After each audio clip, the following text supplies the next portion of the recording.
ಯುಗಾದಿಗೂ ಮುನ್ನ ಭಾರೀ ಮಳೆ ಮುನ್ಸೂಚನೆ. ಬೆಂಗಳೂರು ಸೇರಿ ರಾಜ್ಯದ 12 ಜಿಲ್ಲೆಗಳಿಗೆ ಮಳೆ ಅಲರ್ಟ್. ಉತ್ತರ ಕರ್ನಾಟಕ ಜನರಿಗೆ ಹವಾಮಾನ ಇಲಾಖೆ ಎಚ್ಚರಿಕೆಯ ಘೋಷಣೆ ಮಾಡಿದೆ. ಕಂಪ್ಲೀಟ್ ಮಾಹಿತಿಯನ್ನು ಪಡೆಯಲು ವಿಡಿಯೋವನ್ನು ಕೊನೆವರೆಗೂ ನೋಡಿ. ನಾನು ವಿಮಲಾ ನಾಗರಾಜ್. ನೀವು ನೋಡ್ತಾ ಇದ್ದೀರಾ KS ಕನ್ನಡ ಯೂಟ್ಯೂಬ್ ಚಾನೆಲ್. ಗೆಳೆಯರೇ, ನೀವು ಕೂಡ ರೈತರಾಗಿದ್ರೆ ಅಥವಾ ರೈತರ ಮಕ್ಕಳಾಗಿದ್ರೆ ತಪ್ಪದೆ ಒಂದು ಲೈಕ್ ಕೊಟ್ಟು ನೀವು ಯಾವ ಭಾಗದ ರೈತರು ಅಂತ ಕಮೆಂಟ್ ಮಾಡಿ ತಿಳಿಸಿ. ಹಾಗೆ ಇದೇ ರೀತಿ ಉಚಿತವಾಗಿ ನೋಟಿಫಿಕೇಶನ್ ಮೂಲಕ ಮಾಹಿತಿಗಳನ್ನು ಪಡೆಯಲು ನಮ್ಮ ಚಾನೆಲ್ ಅನ್ನು ಸಬ್ಸ್ಕ್ರೈಬ್ ಮಾಡಿಕೊಂಡು ಪಕ್ಕದಲ್ಲಿ ಬರುವ ಬೆಲ್ ಮೇಲೆ ಕ್ಲಿಕ್ ಮಾಡಿ. ಹೌದು, ರಾಜ್ಯದಲ್ಲಿ ಈಗಾಗಲೇ ಪೂರ್ವ ಮುಂಗಾರು ಅಬ್ಬರಿಸುತ್ತಿದ್ದು ಕರಾವಳಿ ಹಾಗೂ ದಕ್ಷಿಣ ಒಳನಾಡಿನಲ್ಲಿ ಧಾರಾಕಾರವಾಗಿ ಮಳೆ ಸುರಿದಿದೆ. ಮೈಸೂರು, ಕೊಡಗು, ಚಾಮರಾಜನಗರ, ಮಂಡ್ಯ ಜಿಲ್ಲೆಗಳಲ್ಲಿ ಉತ್ತಮ ಮಳೆಯಾಗಿದ್ದು ಕಾದು ಕೆಂಡುವಾಗಿದ್ದ ಇಳಿಯನ್ನ ತಂಪಾಗಿಸಿದೆ. ಮೈಸೂರು ಜಿಲ್ಲೆಯ ಹುಣಸೂರು, HD ಕೋಟೆ, ಸರಗೂರು ತಾಲೂಕಿನಲ್ಲಿ ಬಿರುಗಾಳಿ ಸಹಿತ ಜೋರು ಮಳೆಯಾಗಿದೆ. ಯುಗಾದಿಗೂ ಮುನ್ನ ರಾಜ್ಯದ ಹಲವು ಜಿಲ್ಲೆಗಳಲ್ಲಿ ಗುಡುಗು ಸಹಿತ ಭಾರೀ ಮಳೆಯಾಗಲಿದೆ ಅಂತ ಹವಾಮಾನ ಇಲಾಖೆ ಎಚ್ಚರಿಕೆ ನೀಡಿದೆ. ಇನ್ನು ಕರ್ನಾಟಕದ ದಕ್ಷಿಣ ಒಳನಾಡಿನ ಬಹುತೇಕ ಜಿಲ್ಲೆಗಳಲ್ಲಿ ಮಾರ್ಚ್ 23ರಿಂದ 3 ದಿನಗಳ ಕಾಲ ಮಳೆಯಾಗಲಿದೆ. ಬಿರು ಬಿಸಿಲಿನಿಂದ ರೋಸಿ ಹೋಗಿದ್ದ ಜನರು ಮಳೆಯ ಆಗಮನದಿಂದಾಗಿ ನೆಮ್ಮದಿಯ ನಿಟ್ಟುಸಿರು ಬಿಟ್ಟಿದ್ದಾರೆ. ಹೌದು, ಈಗಾಗಲೇ ಕರಾವಳಿ ಜಿಲ್ಲೆಗಳು ಹಾಗೂ ದಕ್ಷಿಣ ಒಳನಾಡಿನ ಜಿಲ್ಲೆಗಳಲ್ಲಿ ಪೂರ್ವ ಮುಂಗಾರು ಆರ್ಭಟಿಸ್ತಾ ಇದೆ. ಹವಾಮಾನ ವೈಪರೀತ್ಯ ಹಿನ್ನೆಲೆ ರಾಜ್ಯದಲ್ಲಿ 2 ಬಗೆಯ ವಾತಾವರಣ ನಿರ್ಮಾಣವಾಗಿದೆ.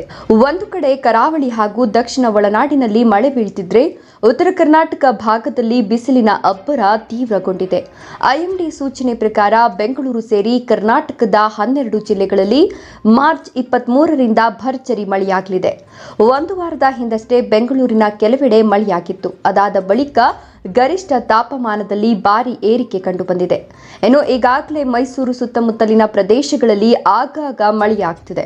ಚಿಕ್ಕಮಗಳೂರು, ಶಿವಮೊಗ್ಗ, ದಾವಣಗೆರೆ, ತುಮಕೂರು, ರಾಮನಗರ, ಮೈಸೂರು, ಮಂಡ್ಯ, ಕೊಡಗು, ಕೋಲಾರ, ಹಾಸನ, ಚಿಕ್ಕಬಳ್ಳಾಪುರ, ಚಾಮರಾಜನಗರ, ಬೆಂಗಳೂರು ಗ್ರಾಮಾಂತರ, ಬೆಂಗಳೂರು ನಗರ ಹಾಗೂ ದಕ್ಷಿಣ ಕನ್ನಡ ಜಿಲ್ಲೆಗಳಲ್ಲಿ ಭಾರೀ ಮಳೆಯಾಗಲಿದೆ ಅಂತ ತಿಳಿಸಿದ್ದು, ಈ ವರ್ಷ ಅನ್ನದಾತರು ಉತ್ತಮ ಮಳೆಯ ನಿರೀಕ್ಷೆಯಲ್ಲಿದ್ದಾರೆ.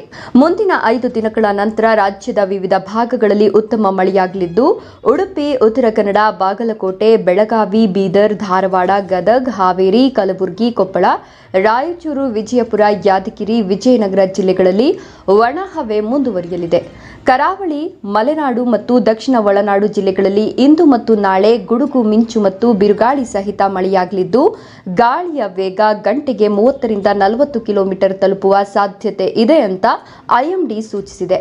ಇನ್ನುಳಿದ ದಿನಗಳಲ್ಲಿ ಒಣಹವೆ ಇರುವ ನಿರೀಕ್ಷೆ ಇದೆ. ಕಳೆದೊಂದು ತಿಂಗಳಿನಿಂದ ಬಿಸಿಲಾಘಾತದಿಂದ ಜನ ರೋಸಿ ಹೋಗಿದ್ದು ಕಲ್ಯಾಣ ಕರ್ನಾಟಕಕ್ಕೆ ಮತ್ತೆ ಬಿಸಿಲಿನ ಅಲರ್ಟ್ ನೀಡಲಾಗಿದೆ. ಈಗಲೇ ಬಿಸಿಲಿನ ಶಾಖಕ್ಕೆ ತಳಮಳಿಸಿರುವ ಜನರಿಗೆ IMD ಶಾಕ್ ಕೊಟ್ಟಿದೆ. ಹೌದು, ಇನ್ನೆರಡು ದಿನ ಕಲ್ಯಾಣ ಕರ್ನಾಟಕದಲ್ಲಿ ಬಿಸಿಲಿನ ತಾಪ ಹೆಚ್ಚಾಗಲಿದೆ ಅಂತ ಸೂಚನೆ ಕೊಟ್ಟಿದೆ. ಕಲಬುರಗಿಯಲ್ಲಿ 42 ಡಿಗ್ರಿ ಸೆಲ್ಸಿಯಸ್ ಉಷ್ಣಾಂಶ ದಾಖಲಾಗಿದ್ದು ಈವರೆಗಿನ ಅತಿ ಹೆಚ್ಚು ತಾಪಮಾನವಾಗಿದೆ.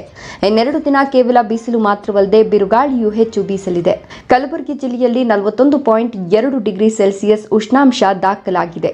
ಬೀದರ್ 38.4, ರಾಯಚೂರು 38.2, ಬೆಳಗಾವಿ ನಗರ 35, ಬೆಳಗಾವಿ ವಿಮಾನ ನಿಲ್ದಾಣದಲ್ಲಿ 37, ಧಾರವಾಡ 36.4, ಗದಗ 37, ಬಾಗಲಕೋಟೆ 38.7, ಹಾವೇರಿ 35.2, ಕೊಪ್ಪಳ 36.7, ವಿಜಯಪುರ 39.3 ಡಿಗ್ರಿ ಸೆಲ್ಸಿಯಸ್ ಗರಿಷ್ಠ ತಾಪಮಾನ ದಾಖಲಾಗಿದೆ.